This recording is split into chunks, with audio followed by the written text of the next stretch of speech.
And welcome to In-Game Chat for Saturday, July 22nd, 2017. It's Season 11, Episode 28. I am Scott. And I'm RJ. And that's the show. That's us. No Matt. Matt is... Some with his troop. He's playing dress up, which is horrible to say, because I love actually what he does. No, he's out at the Biscuit Stadium. He's out at the with his group. I just said Biscuit Stadium. People who aren't familiar with the area and listening online are probably like, "What is that? Stadium full of biscuits?" No, not really. It's our baseball team here. Yeah. Riverwalk Stadium is where he's at.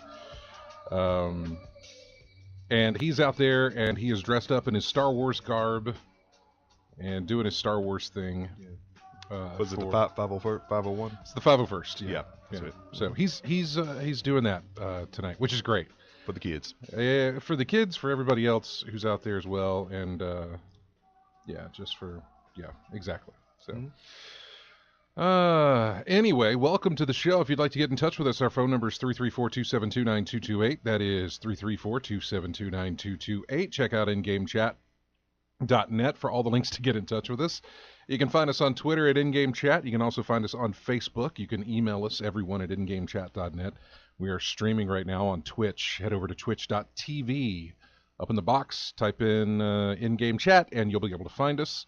And you can watch the show live while we broadcast, and also join in the chat room with everybody else who's talking about my eyeball. Let me do this. There we go.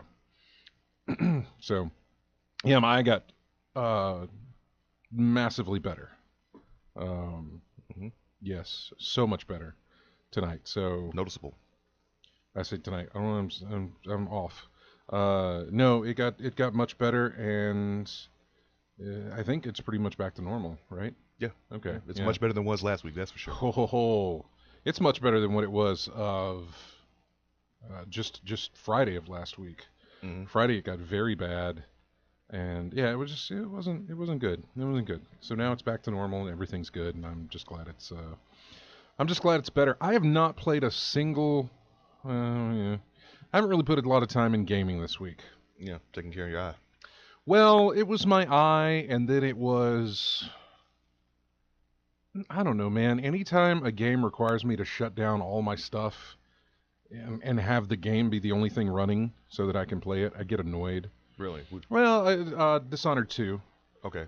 As far... I have the ability to run the thing at settings all the way up, just massive, and it runs fine. Right. Except it eats a lot of memory, and... I was about to say, it must take all your resources or something, yeah. It takes all the resources, so I have to shut everything down. Every background program running has to go away, and I really hate doing that when I want to play a game. I'd love to... and I guess I could tone down some of the some of the bells and whistles on it, and I could play it. It's a small complaint. It's a lazy complaint. And if I really wanted to play the game, then I would make the sacrifice to do that and play it. There's a lot of things I noticed about the PC game is the way that the settings would be running full tilt, everything all the way max, right? Mm-hmm. But they have to sacrifice a whole bunch of stuff. Yeah, and I mean, it's a stupid complaint on my end. It feels like you look at it again when you turn it down. It's like, man, what could have been had I had what's the quick fix? More memory processor or something? Maybe. Yeah. Yeah, probably. I don't know. I've got 16 gigs of memory in my in my box there. Yeah. It should be fine, but no. Yeah, so I mean, I gotta close all my background purposes. It's like I said, stupid complaint. It's a lazy complaint on my end, which has nothing against the game itself. But I can't give you any more info on the game because I haven't played any more of the game.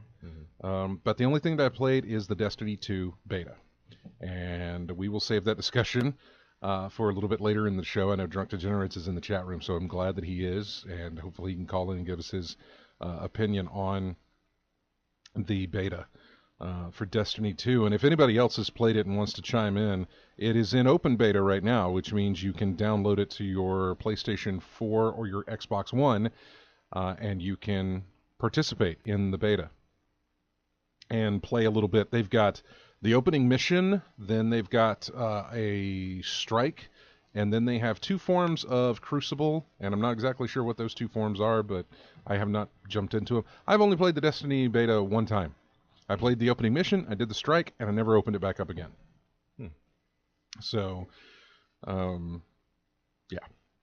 So I don't know if anybody else has or what they've done, but yeah.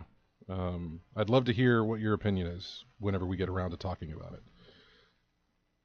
What about you, RJ? What have you played?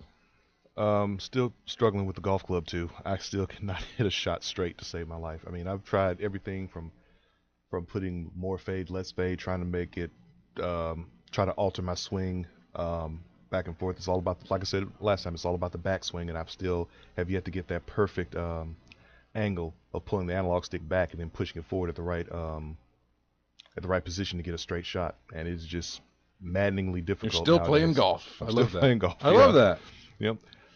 Did a few society events for the Tags Golf Society. Mine is in it. I haven't started to back up again. I've been focusing on others. That's how you get money for yourself and money for your society. You spend money to make money. That's what it's all about in online play. Outside of that, I found the flash sale going on PlayStation Network, and I picked up Strike Vector EX. I played that a little bit, a little arcade type outer space shooter. You know, had to got a little bit of that in. Yeah. Bland story though. I mean, I've played some games with a bad story and whatever, but bad story and no emotion in the voice acting. I mean, it's really stood out to me in that case. But outside of that, you know, the game's pretty simple and straightforward. Had a lot of fun with that. Also did some combo training in King of Fighters 14. Played that after watching the like I said. We should talk about Evo. Yeah, play that after watching what that grand final at Evo between Shanghai and ET. So spent some time with that, and that's pretty much what I've been playing all this week.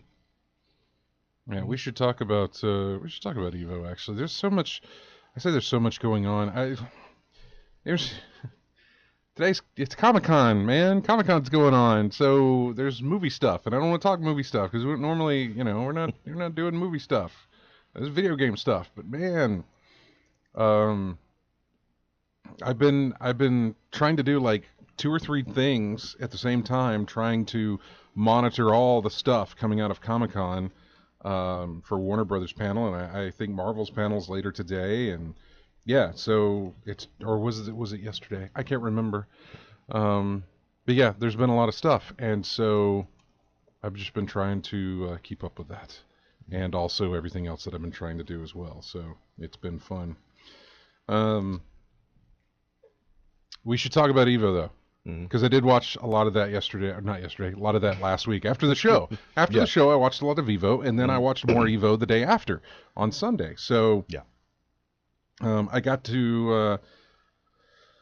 Did I watch any of the Injustice? I watched some of the Injustice 2, and I watched Smash Brothers on Sunday, and I watched Street Fighter, Street Fighter 5, or was there another one? There's a little bit of there was some Marvel there. I dipped into, but it was mainly going straight from Smash to Street Fighter and watching those. And there was again. I said this at the end of yesterday or last week's show, where you may not be a gamer. Right. You may not understand anything that is going on, but you can understand competition. You can understand how a win versus a loss and how that sort of thing has to play out. And so in that aspect of competition, you would get entertainment out of this. Mm-hmm. You seriously would get entertainment out of this if you'd never, if you were just not a fan of the game that they're playing or even know anything about what the game is. If you're a fan of competition, it's beautiful. God, it's beautiful, and it's beautiful every single year. Mm-hmm. So yeah, I watched those and I had a lot of fun with those. I'm sure you paid attention to I watched, a lot of aspects about it that I didn't see at all.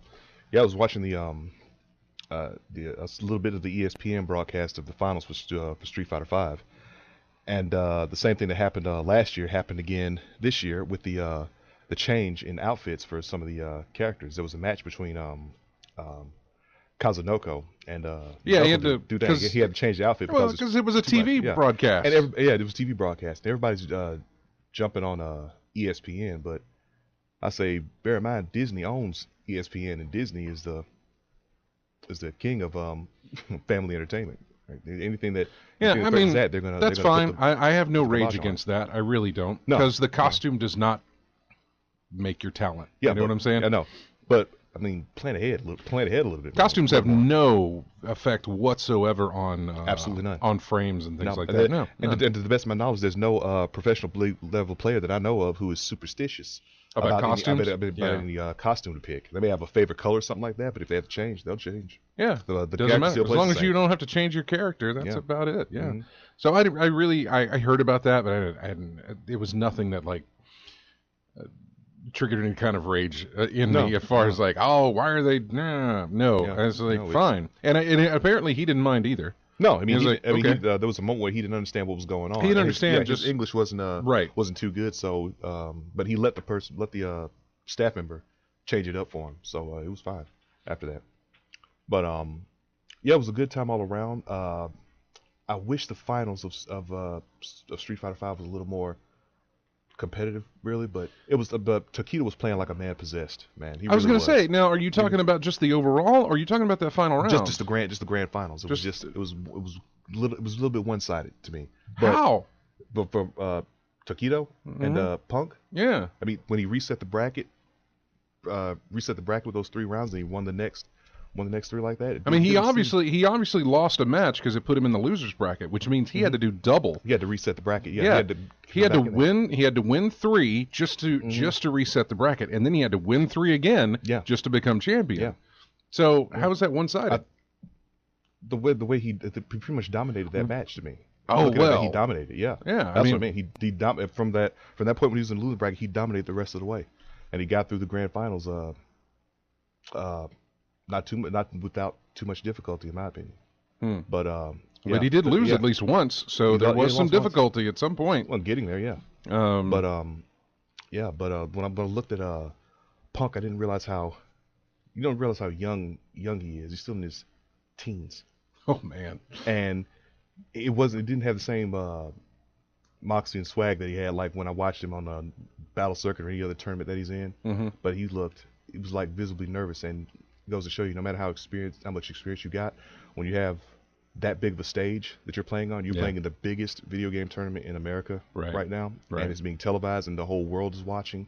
Some people, like you said, not even into gaming or anything like that, but a lot of attention is on you, and his first time on the big stage like that, and being an American with a shot to win Evo, that hasn't happened in a very long time. It was American versus Japan. Yeah. And with L.I. Joe from 2015, having the pressure on him just making it to the top 8 as an American player. Now Punk in his case was like won the winners bracket and got to the grand finals, and that's a lot of pressure for someone.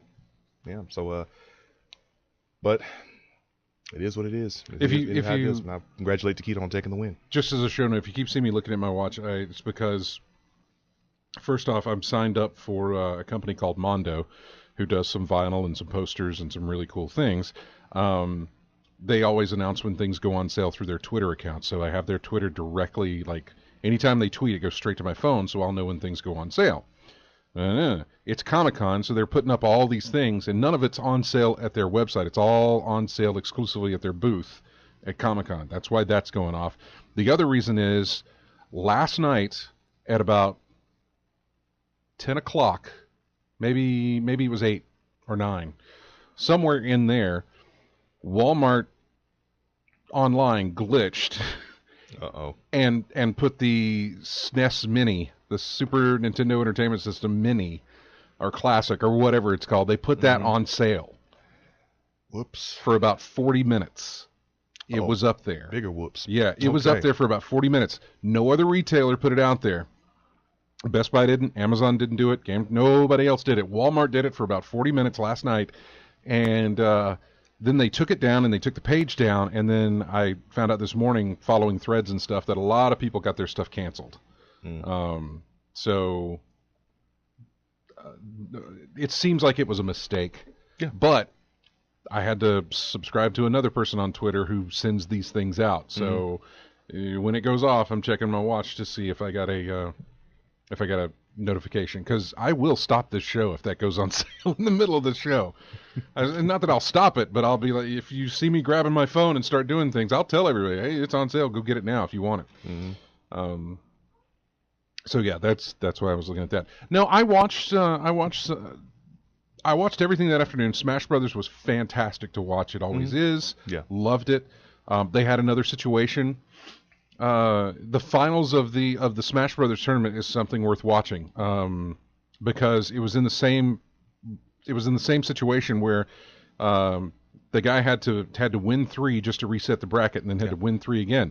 And those matches went to the wire every single time. They took it to, he'd win a game, and then he'd win another game, and then his opponent would win 2 games in a row, so they had to go to a 5th game just to decide. And it went 5 games almost every single match just to get him there. And he had to do it just to reset the bracket. So they did that. And then the final match of that came down so much to the wire that it was almost, you almost wanted to go back and watch a replay of how it ended because of the health on each person to see who won on that one. It was amazing. That's on YouTube now. But it was amazing. It was so good. And then I started watching the Street Fighter stuff, but at this point, it's time for me to go to bed. Yeah, because I have to get up early and everything. Yeah. So I fell asleep watching it. Yeah, Street Fighter is always the last game to be played. It does, and it can go long because you can have moments where nobody sweeps. You know what I'm saying? They don't get 3 wins in a row. So that can happen. And I fell asleep watching that. I did watch the finals though. It was about 20 minutes. The whole thing from start to finish was about 20 minutes long, and it was again. This is my favorite time as far as fighting games. I love this. Yeah. I love it. It's one of the only games that it's one of the only tournaments I'll stream. I don't understand League of Legends when they hold those tournaments. I don't understand the Dotas and the MOBAs and all those other things that they stream and show. I don't understand what's going on. I have no idea. 2 people fighting, I get this. This is the basics of competition. Yeah. I can get that. Hit the other guy more than the other guy hits you. Exactly. CS:GO tournaments, I can't follow along. Any of that stuff. It's just Overwatch tournaments. I just, the fighting game has it cornered as far as holding my attention and understanding what's going on. Yeah. That's about it. That's the only thing that I'll stream other games when I want to know how they play or how they look when I'm considering making a purchase or something like that. But as far as tournament play, that's it. I watch the fighting games. I am kind of interested in the Splatoon stuff whenever they start that. And ARMS is also going to be ARMS is going to be making its presence felt in some tournaments down the line too. Exactly, but that's again set up in the same way that the fighting game is. Right. Where it's 2 competitors and you beat up the other one, and if you beat them all up, you win. Yeah. And that works for me. That's easy for me to grasp with my monkey brain. Yeah. You're going to be getting their best effort because 2 losses and you're done. Yeah. Yeah. So you go to the losers bracket. Yeah. Oh, you mean 2? I see. 2 losses total and you're done. Yeah. So picture that, folks. You mean out of an entry of 500-600 people, the brackets are all set up. Yeah. You got to go through everybody. You got to go through that whole pool play, bracket play, and lose twice through all that, and you're gone out of the tournament. So appreciate the skill that they have to put on display to get to those final 8. Yeah. Started with 600 or so. Now you're down to 8. Everybody in the chat room's talking Fighting games. Tekken, that's the one I watched. I was watching Tekken. Yeah. I was watching Tekken 7, and then it moved into Smash Brothers. Because I did see old Eddie Gordo get picked. And I was like, oh, that guy's still around. That was a button masher's dream, man. I loved that character. Because I could just sit there and slam on buttons, and he would do his little feet thing, and you just, Yeah, I know a lot of folks who upset with that. I mean, upset with Eddie Gordo because he always said, no skill, he does all this and that. You just slap buttons, don't know what's coming, and everything like that. And yeah. I remember playing got mad with him. Tekken Tag Tournament. It's going way back, and I would pick him and who's the other man? King Yoshimitsu. No, Steve, no, it was this Brian. blonde. It was a blonde-headed dude. Blonde-headed dude I think. with a tall Paul Phoenix. Yeah, I think so. Yeah, Paul Phoenix. Yeah. Big tall. Yeah, Paul Phoenix. Him and the robot. It could be Yoshimitsu. No, Combat. Jack. Okay. Jack Is it 6, Jack? Jack 6, Jack Jack's 7. whatever it was. Yeah, that's the one. So I remember picking him in the tournaments and stuff, or just in the arcades, just walking by the arcades with friends. I like do that. Now, speaking of Tekken 7, I did like the reveal that they did for the new DLC character. That seemed to be the What's that the one's big name? pop off of the show. Geese Howard. Oh, Geese Howard. Okay. Yeah, Geese Howard from Fatal Fury fame. Who did they announce for Street Fighter? A character from Final Fight named Abigail. Abigail. That's who. I was like Amelia, Amanda. No, Abigail. Yeah. Big giant guy with a lady's name. Abigail. Yeah. It was 50-50. I mixed on that one, but seemed everyone really liked the Geese Howard announcement. I had no reference for that. I mean, I understand where he came from, but I was still like, SNK is like known for their boss battles, how difficult they are, and when it started all with Geese Howard, and so putting him in the game, a lot of folks were really excited about that, especially having all of his moves. I mean, 2D fighters are known for like projectile moves and things of that nature, and they're going to be in there as well. Same with Akuma. So meter use, things like that, and especially his counter ability.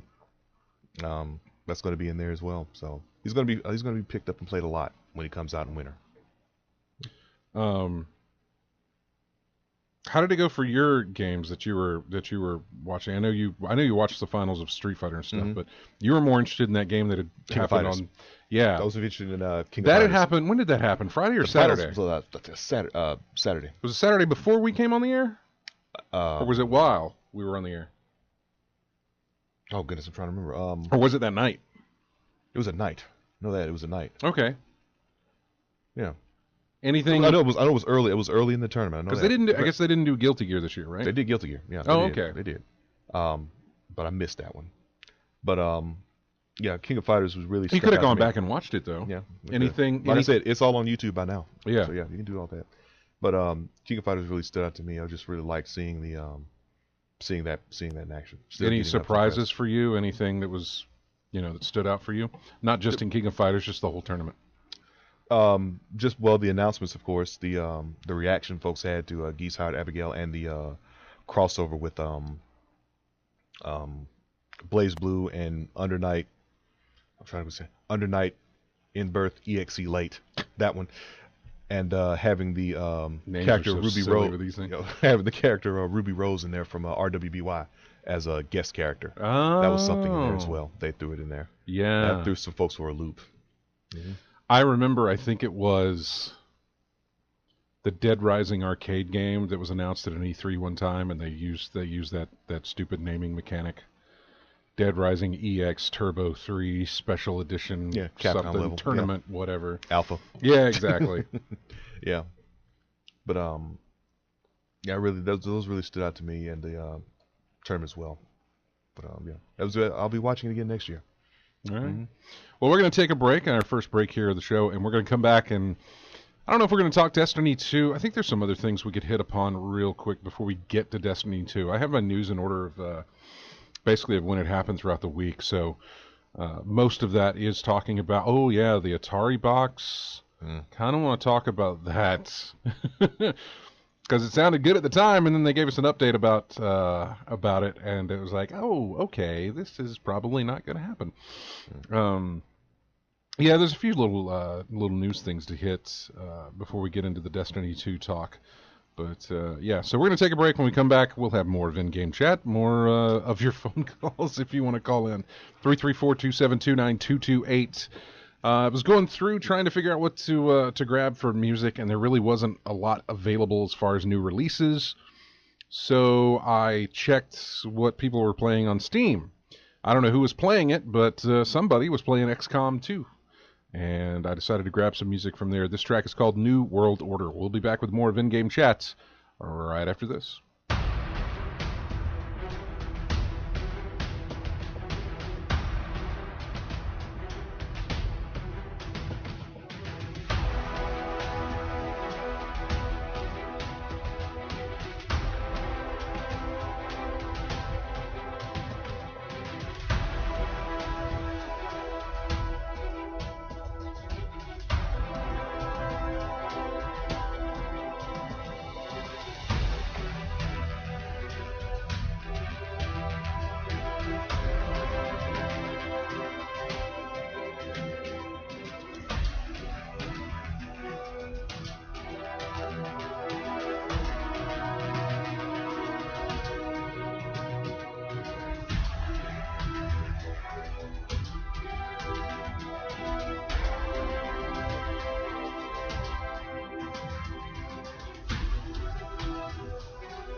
And welcome back to In-Game Chats. I'm Scott, along with RJ.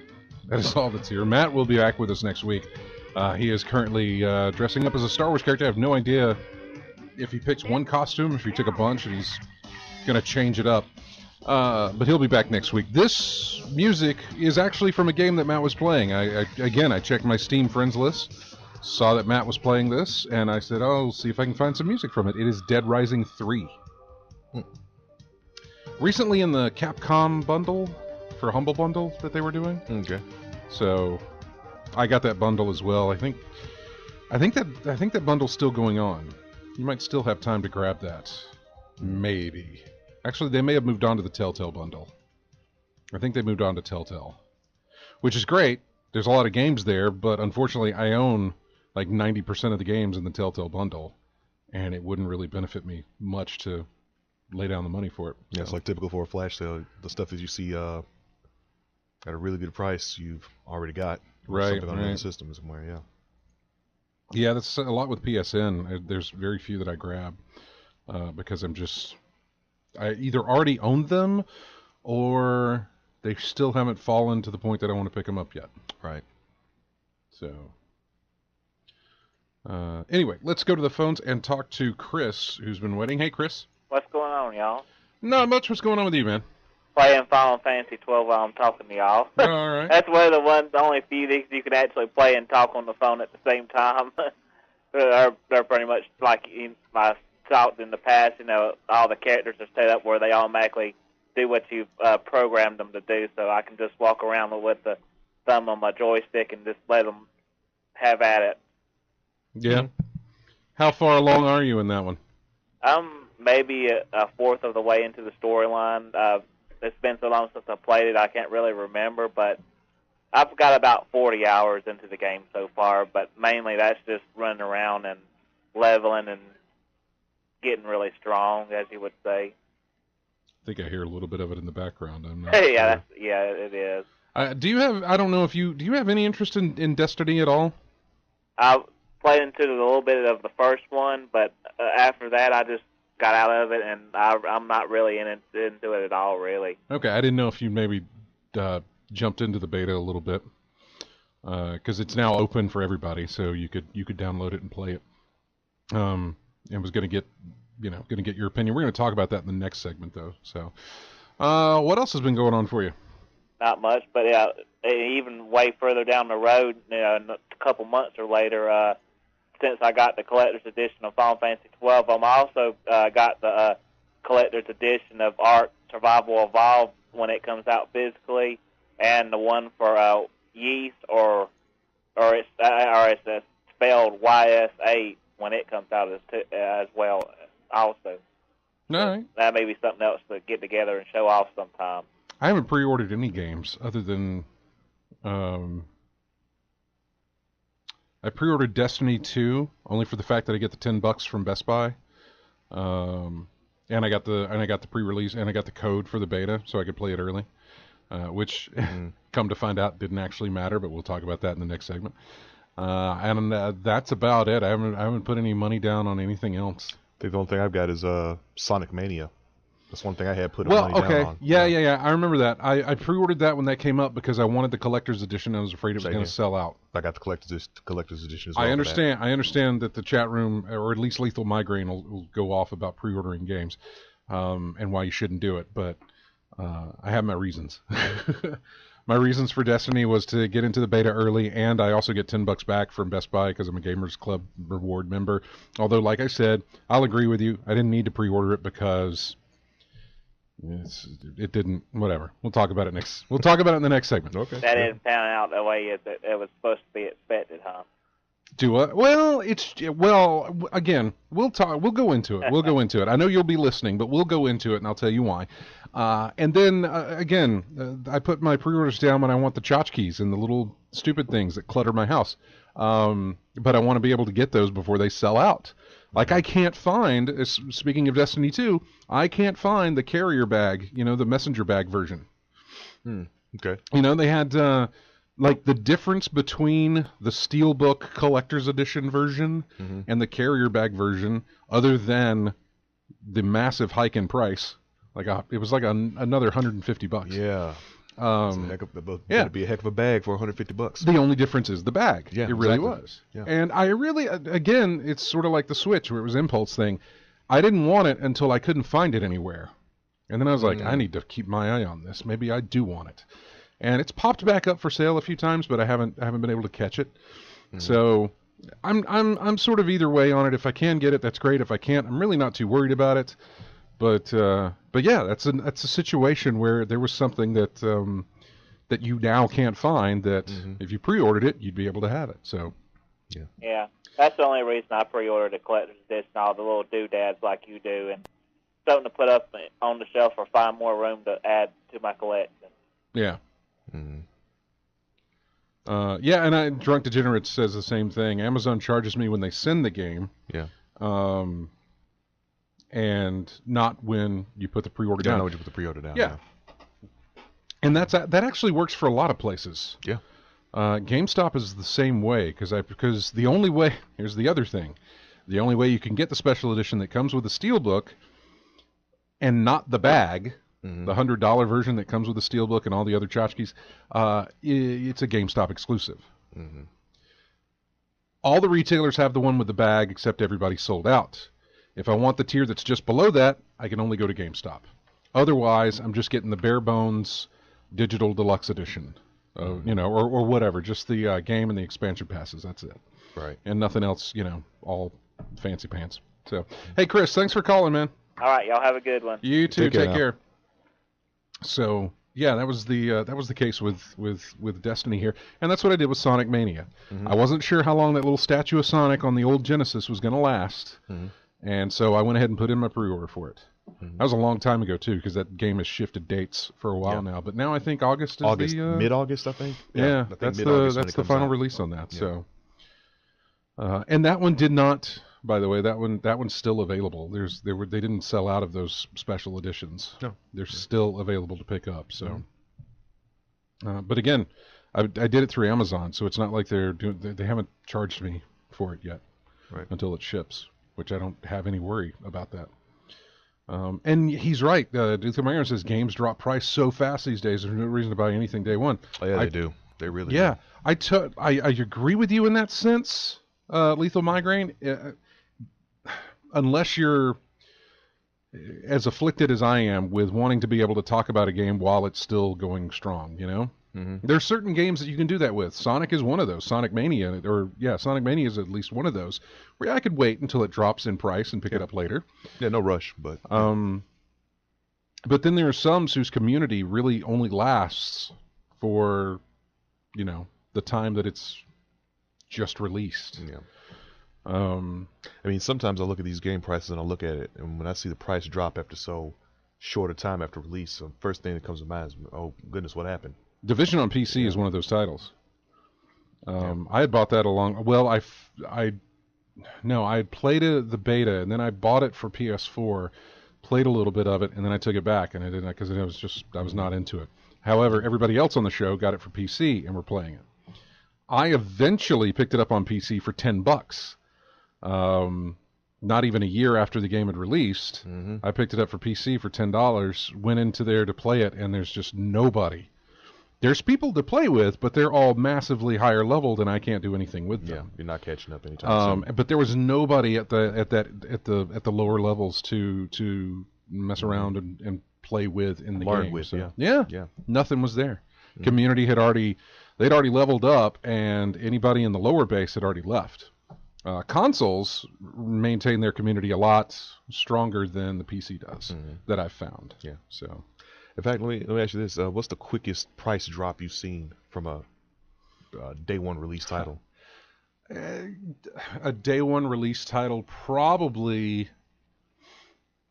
It's not Deus Ex. May have been Tomb Raider. Are we counting Black Friday? You can do that. And if I count Black Friday, then it goes to Titanfall 2. Okay. How many days from day one release to Black Friday? How much? Look up the release date of Titanfall 2. It was either September or October. He's looking it up now. I heard the type. What you got? October 28th.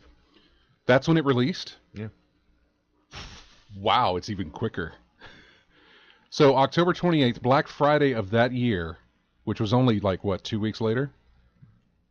2 or 3 weeks later? Day after Thanksgiving, right? Yeah. Yeah.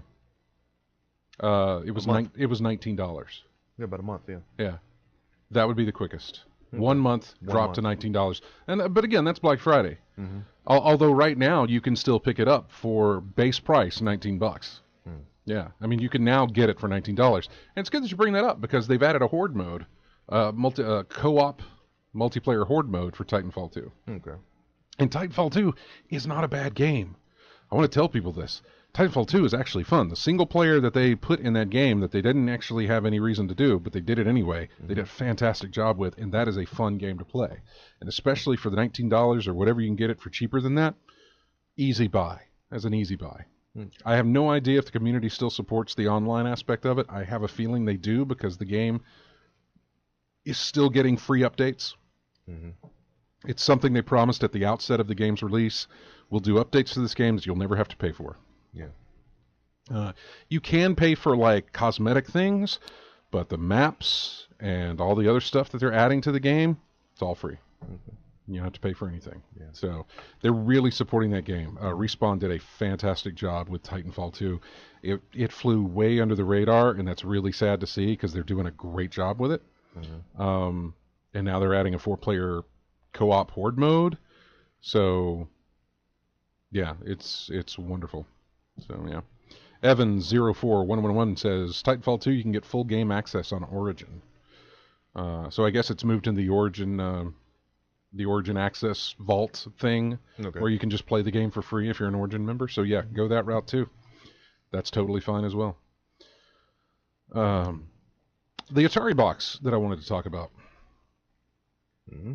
They released a PC technology-based Atari box which will echo the NES Classic. And the original story was that they were going to be back in the hardware business, and they released a 20-second teaser that showed a 2600 look-alike with wood grain finish and all this other stuff. And seriously, it looks really, really cool. It has 2 HDMI ports, 4 USB ports, and an SD card support. No idea. Let's see. Does it talk about games? We know you're hungry for more details on specs, games, pricing, timing, says Atari. We're not teasing you intentionally. We want to get this right, so we've opted to share things step by step as we bring this to life, and to listen closely to the Atari community feedback as we do so. There are pictures of it. It looks really cool. It's nice. I like that, and I was never a big Atari 2600 player. This looks like something I would own just for show, to be like, here's a nice piece of whatever throwback tech, that sort of thing, until they updated the story here. According to Eurogamer, a French note to investors indicates that the Atari box will actually be crowd-funded. This does not bode well, by the way. It's a detail that was not included in the original announcement. The note says, to limit risk-taking, this product will initially be launched within the framework of a crowdfunding campaign.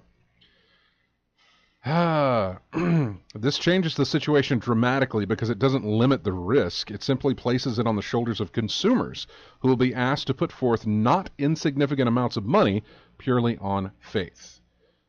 So this is now a risk. Who knows if it'll happen? Probably won't now that it's going to be crowdfunded. I doubt it. You know how those things go, man. You know? They start out with a price. They think, okay, this is the goal that we need to reach. Here's all the tiers that you can donate. Here's what you'll get with it. I don't even know if they're going to do anything like that. I have no idea. Mm-hmm. But they're going to have a goal that they need to meet, and then we're going to want people to put in money to do it. And they're going to get to that goal, and then they're going to come out on the end and realize that they miscalculated, or they need more money regardless. You know, I don't know. It's just I'm always skeptical on crowdfunding stuff like this. Mm-hmm. I'm always skeptical when it's games because it usually runs into problems when they actually do get funded. Then they realize, wait, we need more money. Mighty Number 9 comes to mind.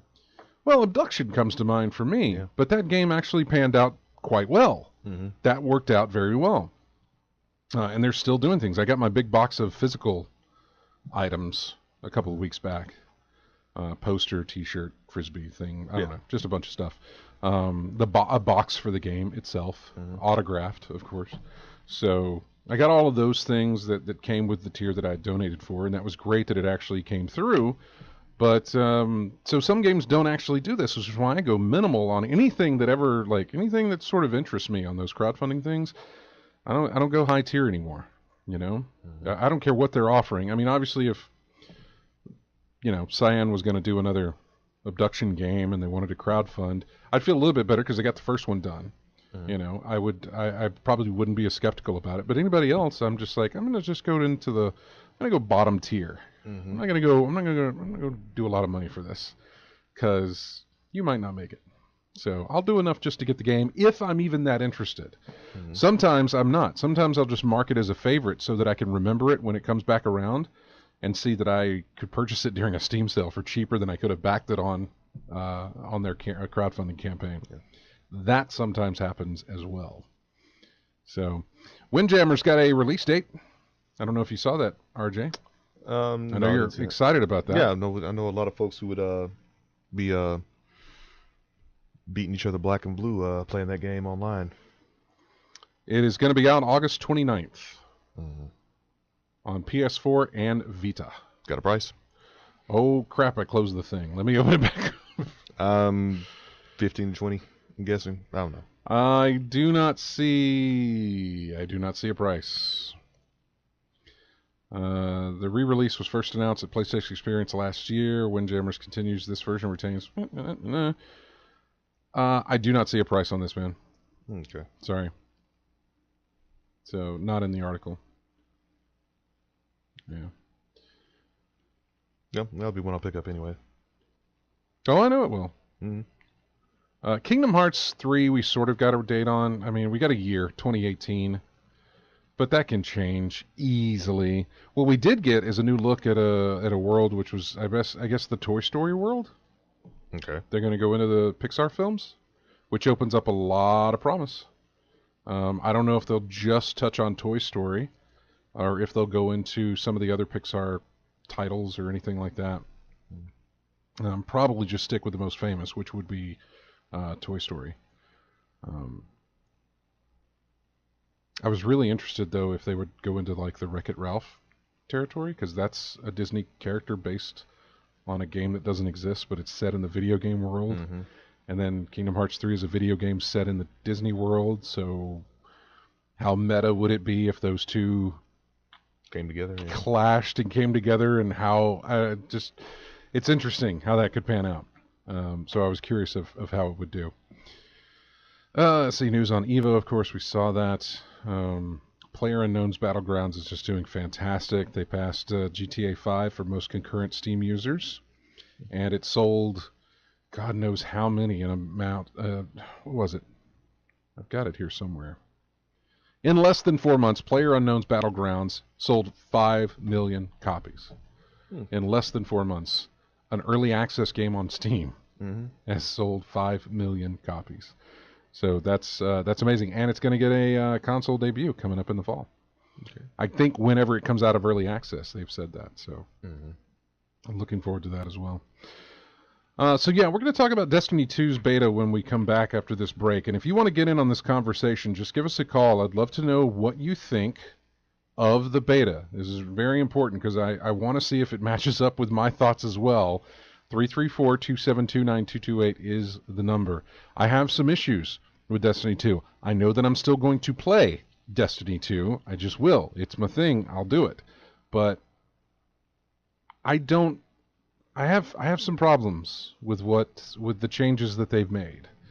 And if you've read anything about what people are having problems with the changes that they made, I am on that bandwagon. I fall within that same complaint spectrum with what they've changed. And we can talk about the beta itself, because again, with Chris, to what he was talking about, I didn't want to go into because we weren't on the beta thing, but we'll talk about that itself, what it offers. We'll talk about the changes that they've made, and maybe a little bit about the PC, even though the PC beta that's not coming out until sometime mid-August, I think, is when they're going to do that. I will say this, after playing this Destiny 2 beta on console, I am massively looking forward to playing the beta on PC. Really, really want to see that on PC. I don't know if it's going to sway which way I go as far as I play it, because a 7-week stretch of time in between games is pretty big for me to skip. Right. And the fact that the PC releases on a date that's got tons of other games coming out. Not even just games, TV shows, like I talked about last week with Stranger Things. Yeah, they're releasing the PC version in a very crowded area as far as gaming is concerned. Something about that PC release still feels like a misstep, both in the release, of when they're releasing it and how far away from the console release that they're releasing it. I wish they could move it up. At this point, I kind of wish they could move it back, and give a release date in December, when hardly anything gets released. Throw it into that month. Because at this point, if you're going to be releasing 7 weeks, what's another couple of weeks to wait?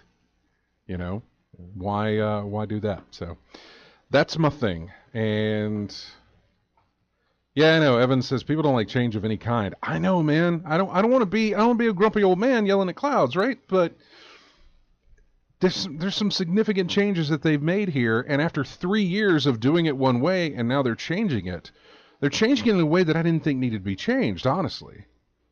We'll go into it when we come back. We're going to take a break here. I've got music here from Splatoon 2. This is one of the only tracks that I've got in my entire bag of music tracks here that comes from a game that released this week. Everything else is hard to find music for. But yeah, Splatoon 2, this is the win track. I guess when you win a game, this is the track that plays when you win. So I don't know. I don't have the game. I like it. I liked what I played of it, but I didn't decide to pick it up. So I don't know. Anyway, here it is. Here's that track. We'll be back with more in-game chat after that. Going to talk Destiny 2. If you want to get in on the conversation, 334-272-9228 is the number. We'll be right back.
Welcome back to In-Game Chats. RJ and myself, Scott. No Matt. No Nate. No Sarah. No James. No Dennis. No Jeremy. And everybody else that we've had. You miss those days, huh? I loved when we had a big group in here Yeah. and could just go back and forth talking about, opinions on things and everything else, because everybody brought a different aspect of. You bring the fighting game and sports stuff.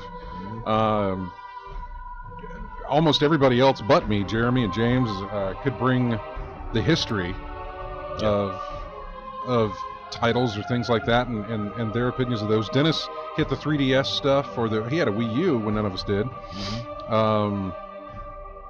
You played the JRPGs too, right? Yeah. RPG player. Nate brought a completely different aspect because he was the youngest of all of us by a major bit. So not knowing about what happened decades ago. Exactly. Decades ago, yeah, this track here is Sins of a Solar Empire.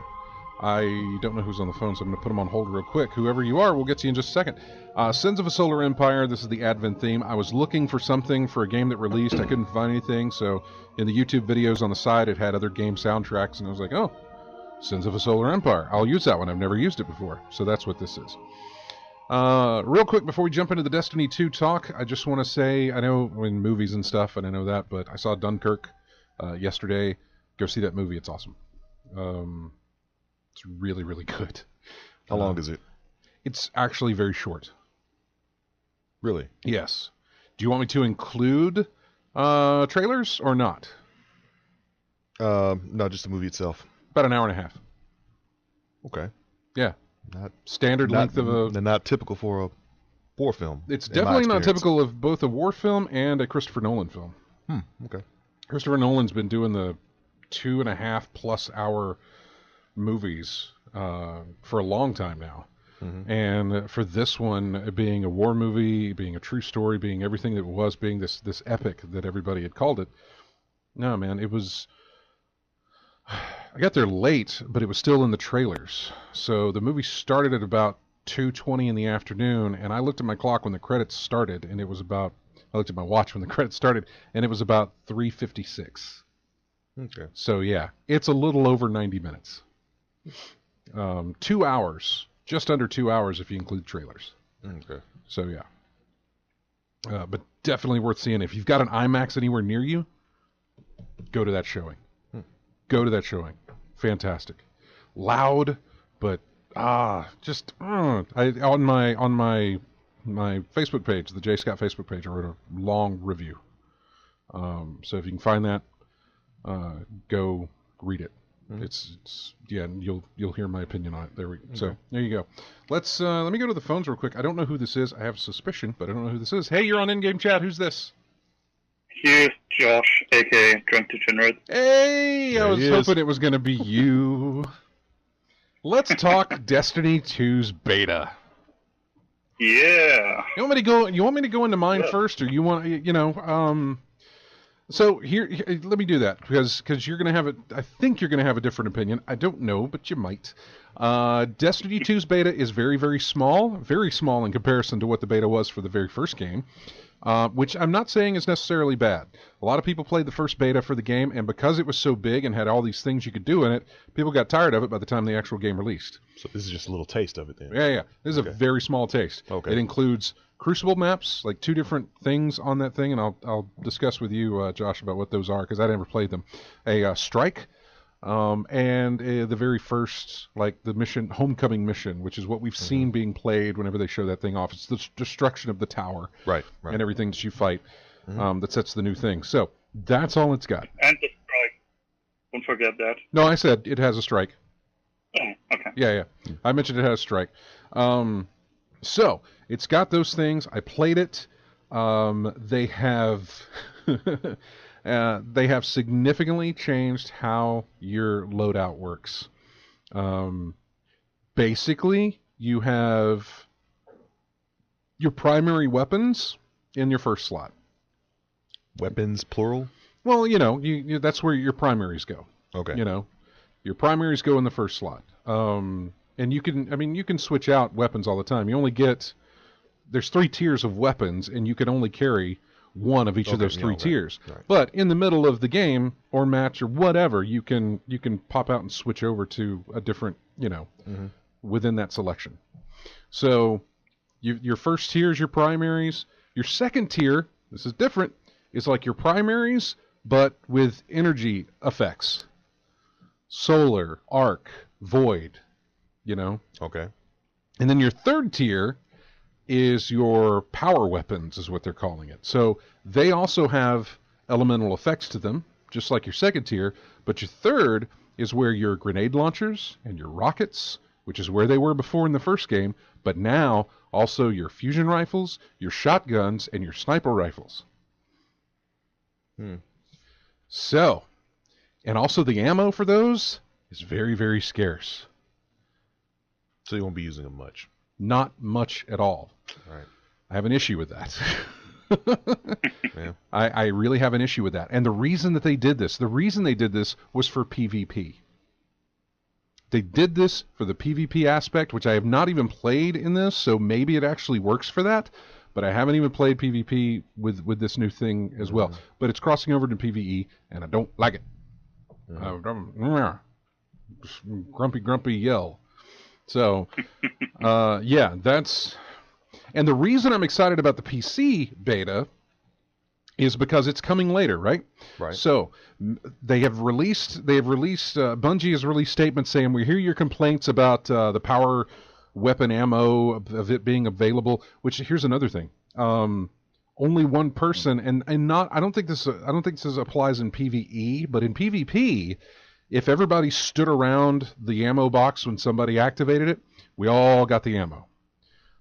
That's not going to happen anymore. Whoever activates it gets it. That's it. A whole team of people won't be running around with rockets anymore. It'll just be one guy with the special ammo. Do you, Josh? Do you know if that also is the case in PvE? No, in PvE you just get your regular purple boxes, and those drops are individuals for people anyways. Okay. They've always been like that. Even if you're in a fire team? Yeah, sure. Okay. Everyone got their own ammo drops. Gotcha. Okay. And that I wasn't. It wasn't different, I think. Yeah, I wasn't sure about that. I'm not too upset about that change as far as the PvP side of things is concerned. Mm-hmm. I mean, it was a benefit when everybody huddled around the box and got the ammo. But they've also changed PvP entirely. It's gone down from always being a 4v4 type competition now, where it used to be 6v6.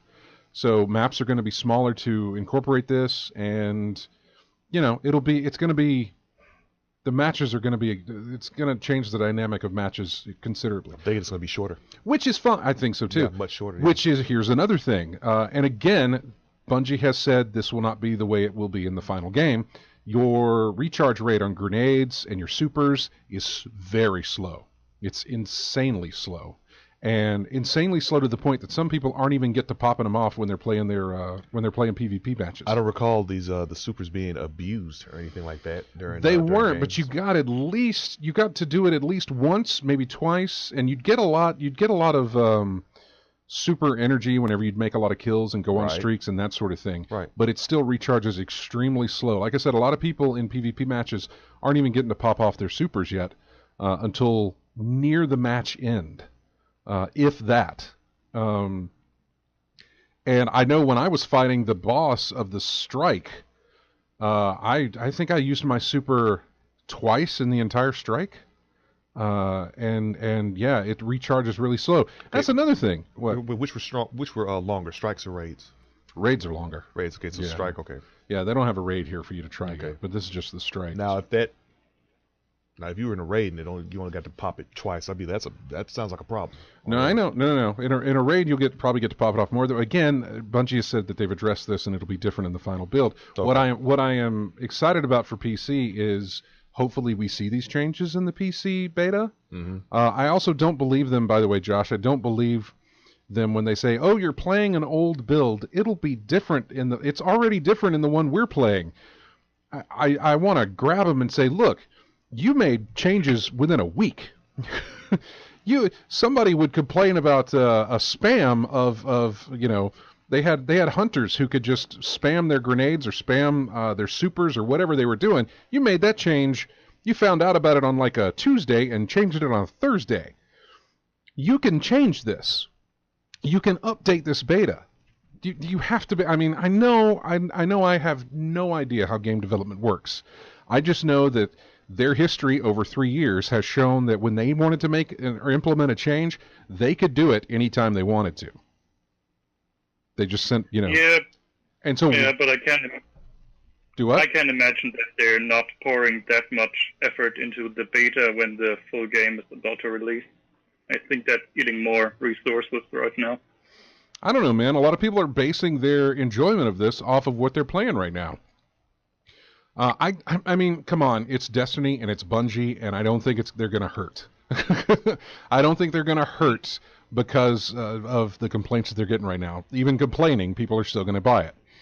But I just don't believe that they can't put something in the pipe so that these changes can reflect. That they keep saying, "Hey, don't worry about it. It's going to be different in the final." I've never enjoyed that. Everything that they put out sounds like people who don't want to admit that they were wrong. Everything they're like, "Oh, we know about that. We've already changed it on our end. You're just playing an old build." That sounds like an excuse that every team can give. You're playing an old build. It'll be different when it releases. You're playing an old build. It'll be different. We've already fixed it. Don't worry about it. Nothing to see here. Move along. Is the image that I get from them.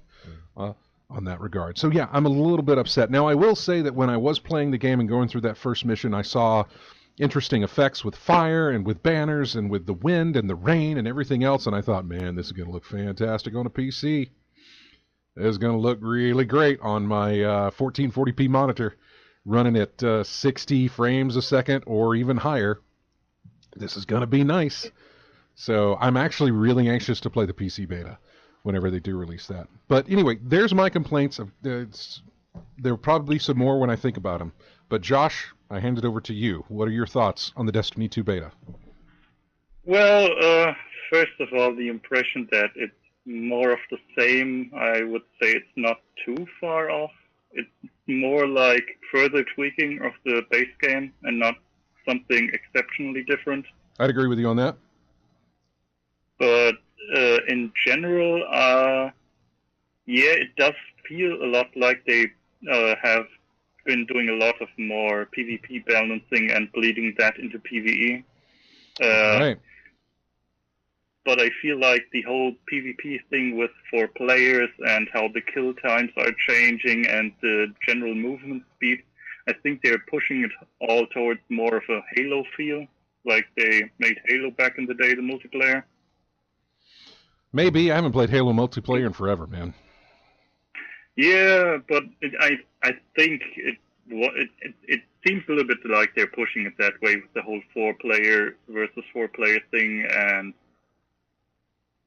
with how the power ammo works, that only one guy picks it up. That's a little bit like when you find a special weapon and have to pick it up and nobody else gets it back in the day. That's true. Whenever you could kill the guy with the energy sword and take his weapon. Yeah, exactly. Yeah, only one person had the energy sword. Yeah, okay. I sort of get that, but again, haven't dipped into Halo multiplayer in a very long time. So yeah, I mean, I've played it once or twice. I never had an Xbox, so I don't have the most experience in it either. But through hearsay and from people I know who played it. Well, and also they haven't developed a Halo game in a very long time either. Yeah, that's true. That's true. So it's interesting that they might fall back on something that they once did after doing it in such a way for 3. This is this goes back to what Evans 04111 was saying about how nobody likes change, right? It's hard. That's a little tough because it's 3 years in on a certain way that, I mean, we all have our methods, right? We all have our, I realize I have to learn over again the, not necessarily the way to play, but how I go about playing, where it's like, okay, first I'm going to fire off my super here, you're going to fire off your super there, and then while that's recharging, we're going to do this, that whole pattern of how you would approach a fight, right? And I know you're going to have to readjust to learn that, but for 3 years, the basics have been primary, secondary, heavy. Yeah, I have to admit I made some wrong weapon swaps in the beta, that's for sure. Let me ask you a question. Once I was going to ask you on the because I remember in the first Destiny game, this would happen. Whenever you'd switch weapons, you'd lose ammo. I know especially when I had 60 rounds of sword swipes, if I moved over to a rocket launcher, I wouldn't get 4 rockets. I'd only get like 2. It was a penalty for you switching mid game for switching weapons. Not necessarily a penalty in PvP, but in PvE, I remember I'd have to fire off a lot of synthetics once I made a switch middle of the game. Yeah, I haven't checked that yet. I have to admit that I didn't try that. Yeah, I'm very curious if that's the same way, because again, I think I'm going to be switching weapons a lot. Yeah, but I think it will be, once you got settled in something you're comfortable with, you will probably stick with that. But they also said that certain game modes won't allow you to switch mid-game. That's true. There will be loadouts where you are locked. Yeah, so I could imagine that something like not necessarily a strike, but raid. But maybe the Nightfall equivalent might have you locked into a certain weapon set when you start the game. Well, I guess that's when you're going to rely on the team that you're building to go in there with, especially something like that, because the Nightfall does not use matchmaking, as I understand it, just like it doesn't on Destiny 1. So you've got to get your group together before you go in there, and at that point you're like, okay, who's going to take the rockets? Who's going to take the sniper? Who's going to have the shotty? You know? Yeah. So for aspects of that, whenever you go into the tight corners, shotty you go first. Whenever you go into other aspects, it's like, okay, you sniper, you take your position up there, and then when you get to the boss, rocket guy, unload. So I can see how that's gonna have to be played out better. I liked it when we didn't have to worry about that, but start planning. Yeah, now. but I gotta say, the whole thing with the two primaries and the power weapon, the way I played the last few matches of the strike I did, I felt very comfortable with it, actually, because I got to use a scout rifle and an assault rifle as my two primary weapons, so I could switch between something very hard-hitting and something very fast-shooting. Mm-hmm. And I had a fusion rifle in my power weapon slot, and I gotta say, the fusion rifles, they feel really, really strong this time around. They didn't feel very special in Destiny 1, near the end, I feel. But now in the beta of Destiny 2, I tried both the linear fusion rifle, that's the new fusion rifle type in the game, and the regular one, and they hit like a truck, and they really feel powerful and necessarily for that slot. Yeah. Hey, I had a quick question about the two primaries. Yeah, go ahead. You said, right? You said two primaries and a power weapon, right? Right. Yeah. So if I could use two scout rifles. You could, below that, yeah. You could easily use two scout rifles. Individual to have individual ammo on each one, or would it be shared? No, it's individual ammo. Okay, all right. Yeah. So you could basically, as far as I understand it, because I inspected the weapons too. Apparently, you can slot an elemental mod into a weapon and basically make it a special weapon in that case. So you can change it from a primary to an elemental weapon, and as far as I understand it, you could basically have the exact same weapon twice, one kinetic damage and one with an elemental damage of your favorite type. Okay, because I think scout rifles were my primary weapon in that game. They were mine too, and I hadn't played Destiny in a while, so when I got into this beta and the first thing they give me is an auto rifle, I think it was auto, or was it a pulse rifle? I can't remember. Basically not your favorite, basically. Well, it was me like, oh, that's right. They gave me an auto rifle, but I was pulling the trigger like a scout rifle. Yeah. Which is one shot. You know, that's it. Where I could just instead just hold down the trigger and fire. Yeah, my main concern was basically if I had two scout rifles, would I be sharing ammo between the two? So if that's the case, no. Okay, no, because they're ammo slots. You know, the green is your primary. Right. The purple is your they are not the purple. The white is your primary. The green is your secondary, yeah. Which would be your secondary, and then the purple is your power heavy. Secondary, tertiary. Yeah, exactly.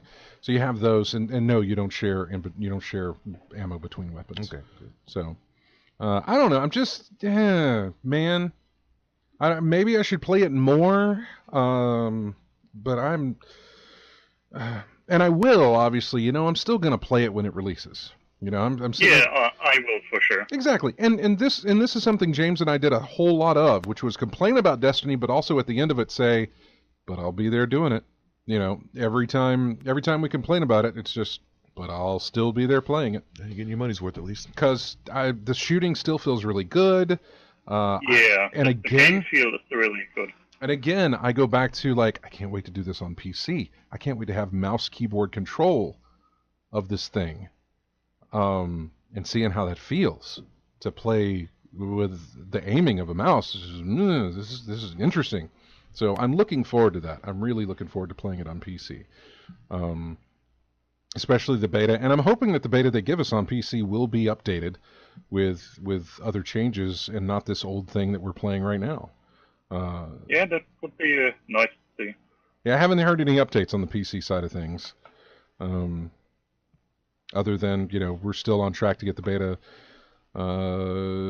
sometime mid or late next month.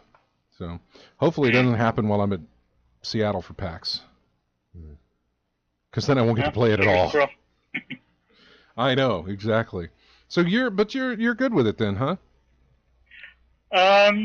So far I am, yeah. I got 2 people I know who are going to start the game with me, so that's a bonus. And I won't be playing it all by myself. Now, Otherwise, I might me have reconsidered it. let me ask you this: you're not going to play it on PC, do you? Is it because you don't have a PC? Oh, no. I'll try the beta and see if it runs on my laptop, but I'm definitely not going to get it for PC first. All right. So you're on PS4. Yep. Are you in the same boat that me and James would be, in a sense that we've got these complaints, but we know we're still going to play it anyway? Like that's just it. We know it's just going to happen, so we're just kind of biting the bullet. I mean, we're voicing our complaints, but we know that we'll be there day one anyway. Yeah, well, Are you just trying to find that silver lining to find the to find hope in all of this? I gotta say, the Destiny game loop itself and the whole game was pretty nice. Sit down after work or whatever and just play a little game for me. So I could pour a lot of time into it without thinking too much about playing itself. And according to time wasted on Destiny, I cracked the 4 digits. So Nice. I spent a lot of time into the game. Nice. So yeah, I don't think I will be wasting money in that sense on Destiny 2, because I'll be getting a lot of time out of that as well, I think. I don't see that happening either. Even if I pick this up on both PC and PS4, I really don't see. I know it's double dipping, and I hate. Again, here's the situation that I'm at. I hate doing it, and I'm complaining about it, but I also know I'm gonna do it. Like, I also know I'm gonna be there. You know, I'm still gonna be there. It's really gonna be interesting. This is sort of an experiment for me, because I really don't know how well this is gonna work out. I am not the type to play. This is very strange, because I usually don't pick. I don't double dip on games. If it's out for a platform, I pick a platform that I'm going to play it on, and that's where I go. If everybody, for whatever reason, jumps over to a different platform, then I might pick it up there and go with them. But I don't jump back and forth continuously. So here's a situation where I'm going to be leveling up for 7 weeks at least. I'm going to be playing a game on PS4, and then a PC title's going to release. And then I'm going to play it on PC and get ever how far with that. Am I still going to try... When the resets hit on Tuesday and I've got to run through the usual stuff, am I going to do it twice? You know? Yeah, I mean, you might just end up doing it with whoever has time and energy to play with you, either on PC or PlayStation. Yeah, you know, I don't know. I'm curious how this is going to play out. If I'm going to favor one over the other and just actually stick with that one, rather than go back to the old one. You know what I'm saying? Or whichever one I'm talking about. Like, if I favor the PS4, will the PC just sit there and I just won't touch it? Or if I favor the PC, will I leave the PS4 behind? I don't know. I really have no idea. It was a chore even back in the day to run the raid 3 times on all 3 characters. Now I'm gonna have to do it 6 times. Yeah, or you could start slow with making 1 character class on each system, rather than doing all 3 character classes on each system. That might be a little bit less workload. It may be, but I'll also be trying to keep up with everybody else that's probably not doing the same thing I'm doing. Yeah, true. You know, because it sounds like, from what we've talked about, it looks like Nate is sticking with PS4. James is probably going to go PC. But I don't know on that. Nate has pretty much made it firm that he's going PS4 on this. So I don't know. We'll see. I don't know about Matt. He's not here to talk about it. I don't even know if he's played the beta. That's something I'm gonna send him a message about. Be like, play this beta so we can talk about it next week. Well, it's important, and I doubt he's touched it. I doubt he's done that. If today is any indication, he hasn't, because he was playing Dead Rising 3 for God's sakes on PC. When I checked, so I need to get with him on that. Hey, Josh, I appreciate you calling in, man. Yeah, no worries. And, Gladly. Yeah, we're gonna take a break here, and I think I'm gonna drop the Destiny talk for now, and then come back to it probably next week and get Matt's opinion on it as well. So, and maybe I know James is playing it, so I might get his opinion throughout the week of what he thinks. There is a lot of the same thing like you were saying. This just feels like Destiny 1.5 rather than 2. And I'm kind of okay with that, and I'm kind of not, because I guess we are going to talk more Destiny now. Does it feel like DLC to you? No, it doesn't feel like DLC. Okay. It really doesn't feel like DLC, but it does. And I'll tell you, because of the changes they've made, it really doesn't feel like DLC. Okay. DLC feels like new maps and stuff, but they've completely overhauled the way you carry weapons, and each class gets like 3 abilities along with their super. Mm-hmm. So like my warlock guy can now lay down like a shield, not a shield, but like this a buff. Mm-hmm. An area where the other teammates can jump in and either have their weapons do more damage or have their health regenerate faster. Mm-hmm. You know, it can change whichever way you want. So there's other things that are involved. So in that case, it doesn't feel like DLC. Okay. But I don't necessarily mind that it is just, here's more Destiny, and we've changed a few things. I don't necessarily mind that. But I look at the things that we all complained about and wanted from Destiny 1, saying, oh, I hope this gets put in Destiny 2, and we still don't see any of that. And I haven't played any of, I haven't messed around with any of this yet, because I can't, because the full game hasn't released, but the whole, grouping together clan system thing, I don't think that's totally implemented just yet. I know some of it is in the way the menus work, but I don't think it's all implemented just yet when you're finding groups and that sort of thing, because this is a very, very small piece of the game. Yeah, for sure. Yeah, that they've given us. So that's not there. I'm still upset by the fact that we can only play with 3 people in just patrolling an area. You know, just going down to a planet to do patrols or to do our dailies or whatever they are. You still only can do it with 3 people. It still upsets me. I would love at least just really one more. Yeah, I really think they should just make the whole 3 players in strikes and patrol to 4 players. So you then don't have to add and drop people when you switch between PvE and PvP. Yeah, that's true. That's the other thing. Whenever you're with, like, so you're with 3, but then you got to find a 4th to go with you if you want to jump onto PvP. Or maybe you're doing a raid with 6, and now you got to kick 2 of them, or 3 of them, just so you can do other stuff after you're done with the raid, where you could all just go into multiplayer if you wanted to on some of the matches. I understand some of the elimination rounds were still 3v3, but I don't know. It's just, I guess we'll see. We'll see how it plays out when it releases. That's pretty much going to be my response to the whole thing. Wait and see what it's like when it releases, because I'm still going to be there playing it day 1. Yep, same here. All right, Josh. Well, thanks so much for calling, man. Yep, see you around. Take care. All right, take care. We'll be back with more of In-Game Chat right after this. Here is music from, Kirby. I don't know why I picked Kirby. Oh, because Kirby had a game release on 3DS this week. I couldn't find music for it, so I just went back to some of his old stuff. This is from Kirby's Epic Yarn. It is Green Greens. We'll be back with more In-Game Chat right after this. Whoever called, call back. 334-272-9228.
And welcome back to In-Game Chat. That is music from Superhot. Superhot VR was released on PS4, and so that's why I grabbed it. Let's go to the phones real quick. We got one ringing. I don't know who this is, but we'll talk to them real quick. Hey, you're on In-Game Chat. Who's this? Hey, Jay, this is 84. I got a real quick question for you. It's kind of a little bit off topic. Okay. The boy he loves gaming. Uh-huh. And we got my old Genesis. He wanted to play some of my old games that I played growing up.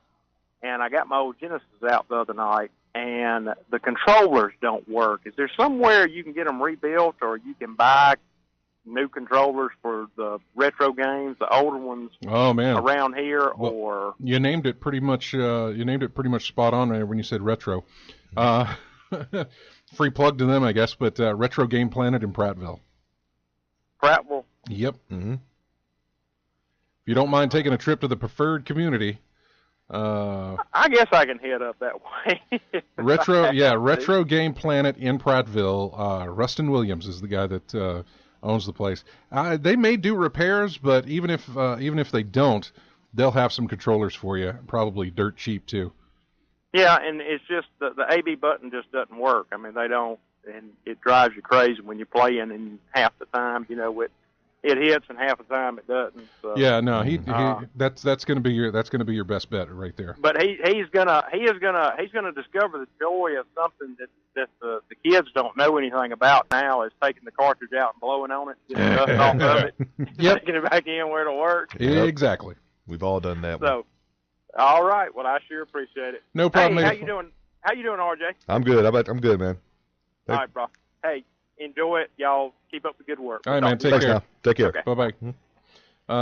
Eric's on the line, too. We're going to jump to him real quick, but before we get to him, somebody else called in. Hey, you're on In-Game Chat. Who's this? It's me again. It's Chris. For 84, for the old controller, I can take it apart and clean it, and I can pretty much guarantee I can fix it for him. So if he wants to contact you through Facebook or through mine, just let him know that, he can contact me some way, or I can meet him at the game store in Prattville. But I've had issues with my old controllers like that, and it's basically gunk building up on the touch pads of the circuit board inside the controller, and it's pretty easy to fix. I shouldn't have no problem at all. You guys should connect on Facebook, and I'll try and make that connection happen for you, so you guys can work out what to do. Yeah, that'll work.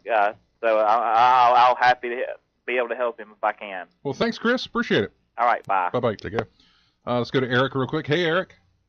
Hey, Jay, I was just going to say to you, I don't know if it's universal, but on Xbox with that beta for Destiny, they've got some glitches on the strike where you can keep your super for unlimited while you're on the strike. Yeah, people have found, people have been able to glitch into an area that is closed off. People have been able to do some kind of finagling so that they can have infinite, I don't know if it's just ammo or grenades and stuff like that. There's some glitches that they've discovered that I'm sure Bungie has already put something out saying, oh, that's because you're playing an old, exactly the same excuse that they're giving us right now. Yeah, I think the developers just put it in there just so we can get a glimpse of things. Yeah, you're playing an old build. This will be different in the final release. So I think that's. But I haven't. I played the thing once. I played it once, and I thought, I'm good. I didn't feel like going back to play through that strike again. Right. And I didn't go through any of the Crucible stuff, which I may do because tomorrow they're opening up the hub world, the Destiny's 2's version of the tower. The farm is what they're calling it. They're going to open up that for like an hour or 2 hours just to test the load of how many people can get in there. So I'll probably jump on to do that just to look at the space, and I might play some Crucible as well tomorrow. I don't know. Now, do you know if they're using the same graphics engine on this beta as they're going to use on the original game, or? That's a good question. I don't think anything. It may be updated by a little bit, but I think it's the same. That's what I was thinking. I think it's the same. Okay. All right, bud. Well, have a good one, man. You too, man. Take care. All right. Bye-bye. Let's go to the phones again. Hey, you're on In-Game Chat. Who's this? It's Multile. Hey, man. Hey. So, just to let you know, if you didn't see it, Lethal Migraine is loving your shirt and shirt, Scott, so... Oh, I found something he likes. Nice. I got this from. I got this from. I'm kidding, Lethal. I got this from Ripped Apparel, which is where I get all of my T-shirts that you see me wear on the show, except for last week's, which was a station shirt because I had a broadcast to do before the show. But all the shirts that I wear on the show come from Ripped Apparel, which is a website, and they do 24-hour deals. That's it. You know, a shirt is available for 24 hours and then it's gone. And it's not gone forever. Sometimes they'll put it back up, but it's a while before it ever gets back there. So yeah, this one that I'm wearing now is for those who are listening and don't know what the shirt looks like. It is basically the cover of Nightmare Before Christmas with Jack Skellington standing on the hill in front of the full moon with the pumpkins and everything. But instead of Jack Skellington, instead of a full moon, it is Darth Vader holding a lightsaber, standing in front of the Death Star. And so yeah, that's what the shirt is. So there's a similar game website called Chrono GG that does like a daily deal on games, and then if you check in every day just to see what's going on, they have a little like coin thing you click, and you build that up and you can get some free games off them as well. That's not bad. It is. I have been very impressed with their business practices so far. Like, I couldn't say for what they might do in the future, but so far it has been very good to, just jump in, see what they have. I bought a couple of things off them, and I've got a couple of free things off them because, they have it sort of gamified where if you get like 3 days in a row and 7 days in a row, you get like a little boost, of how many coins you have. Yeah. But to be honest, like, I'm sitting here with 4,600 odd coins, and there are 3 games that I could actually get at the moment. Sorry, I can have a choice of 3 games that still haven't been claimed 100% yet. What kind of games are we talking about? Oh, it's random. It feels like it's random. They have done things from like Dust Force, DX, Hammer Watch, One Finger Death Punch, Circuit Infinity, I Am Bread, Surgeon Simulator, and different things like that. So, they're a wide range at the moment. Mm-hmm. Those are past games, and they sort of, they get filtered through, 100% claimed, and then you can't get them anymore. So it's sort of like the T-shirts with the daily sales as well. Like, at the moment, they're doing Dragon's Wake. I haven't heard of that. It looks a bit like Terraria, with the 2D pixel art, but yeah. It changes every day. This one ends in 17 hours, so it gets refreshed, and then you go in, look at click for the coins, and then see if you want to go for the deal or not. So it's been pretty good. Oh, okay. Kind of like the T-shirts. Yeah. What have you been playing? What have you been doing? Did you call us last week? I don't remember if you did or not. I did, but I think we were a bit scatterbrained. I think we're trying to fit in news and everything as well in the last few minutes of the show. But yeah, no, I played through a little bit of at least every game that you got. Oh, good. That you picked up on the Steam sale. I think I was talking about The Room last time, which I really enjoyed. I completed it in it says 2 hours on Steam. Yeah. The first one or the second one? Oh, the first one. I've got the Okay. second one installed. I haven't went for it yet. Okay. I enjoyed Dangerous Golf, but I found the controls odd. I felt like it wasn't doing exactly what I wanted it to What do. controls were you using? What controls were you using? I went from keyboard and mouse to gamepad. Okay. I started on the keyboard and mouse and was like, that's a bit weird. So I went on to the gamepad. I've only ever played it with keypad, or I'm sorry, with a gamepad. I have absolutely no idea what. And it's been a while since I played it too, by the way. So I have no idea if they've switched again, things. I can understand why you would enjoy it. With the score attacks and everything, it's like a 3D pinball room where you only get like one or two bumpers or something. It's pinball-y and it's burnout-y with the explosions and the destruction, and yeah. No, there's a lot. And plus there's a ton of levels in that game. There's like 100 levels in the game, and it was pretty cheap on that Steam sale. So. They do have a lot of content there for people that I would at least find it minimally interesting. Yeah. But so far, I'm getting nowhere with your scores, so there's no point in going back into it and having a look just yet. I'll inform you when it happens, if it happens. Well, I appreciate it very much. Thank you. What else have you liked out of that group, or anything else that you've been playing? Well, I have installed a random bunch of things, and I've been going back to a couple of things as well. So I've been Mini Metro and Stardew Valley have been every now and then. So we talked about Stardew Valley already, but Mini Metro is like designing a I know, yeah. real system. Exactly. It is very good fun. Very, very good fun. You jump in, do a couple of levels, and leave it. That's just sort of pick up and play, put it down. When you got a little bit of time. Yep, totally. Talos Principle. I dug into that. It says I've got about 80 minutes here. I cleared out I think about 4 of the levels. For the runes area. It's good fun as well. I just haven't got sitting down. Because I wanted to stop where I stopped because I hadn't done any of the reading for that level and the level before, so I wanted to go back and do the thing on the computer. Wait till you try to get those stars, man. I've got a couple already, but I know what you mean. Like, there is a bit of a spike when it comes to the difficulty curve, so I expect that to get much harder later. Yep. Enter the Gungeon was good fun. I only played a little bit of that, about an hour here, but I felt like the dodge mechanics were a bit off.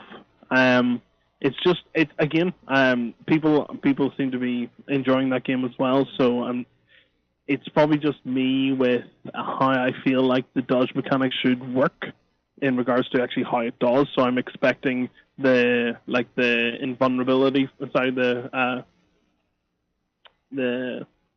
frames, those frames, my brain went blank. Basically, like, you can do, it's like easy defense and to get through damage and such.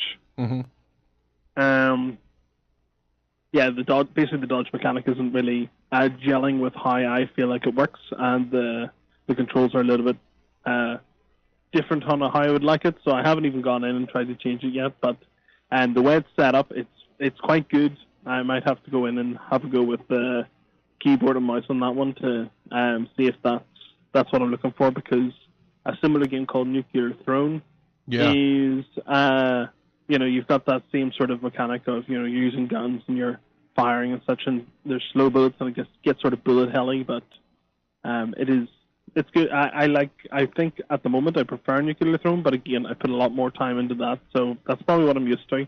I'll just need to change it up a bit. Yeah, when I was picking games, I was going through your wish list, but then I was also like, oh, well, there's... if I saw something on your wish list that I had played and you hadn't, I was like, oh, I was going to give him that. And then there were some that I was just going to branch out and say, let me give him this, because I really like this game. So, yeah, it's always good to have your wish list updated, especially when Steam sales roll around. Because you never know when somebody's going to feel generous. So... I know. I would actually send that out to other people as well, because like when I was working at the time, like I would do something similar where you'd nip into people's wish lists and see what's on their top. And exactly. Is that good? And do I like that as well? Yeah, let's get it for them. Yeah. Well, Moltel, thanks for calling in, man. Enjoy your day, everybody. See you later. All right. Take care. I want to thank everybody in the chat room. We've got AC Wraith, Arioka, Drunk Degenerates, Leah. 4203, I can't say the first part. Lethal Mice, and it's very scary. You almost slipped when I roll through that. Yeah. Lethal Migraine, Michael D. Lang, I think is the thing, and Mikuru X. Yep. Hey, I got it right. And Moltile, of course, in there as well. We had some other people earlier on in the chat room, so thanks to everybody who comes to the chat room and sits in there with us, even if you're only there for a little while. We appreciate it. It means you're watching, so thank you. I gotta go. That's it. Thanks for everybody for joining us in the chat room, as well as everybody listening on the stream and on the radio as well. Thanks to everybody who grabs us each week from iTunes or however you get our show for later use. We do appreciate it. Found my Zune. Really? Yeah, found my Zune. Where was it? My Halo 3 branded Zune. Where was it? Still works. I was in a closet. Under something or out in the It was just display? No, it was under a bunch of stuff. I mean, my closet was just well, it was all my gaming junk. I was throwing it all in there. Found my Zune. We really appreciate it. Head on over to ingamechat.net and join us on Twitter, Facebook, our forums at colonyofgamers.com. Subscribe to our YouTube channel if you'd like, and if you're on Steam, join our Steam group there. Subscribe to our Twitch channel if you're watching us on Twitch. You can join up with us on that Steam group, and you can join us with the PS4 community that we've got there and an Xbox One group, so we're all over the place. Have a great week, everyone, and we will see you next Saturday. I leave you with music from Hearts of Iron 4. Somebody was playing this on Steam. This is called the Royal Air Force. It's all kinds of just oomph of whatever. Pomp and circumstance. Yeah. There you go. See you next week. All right.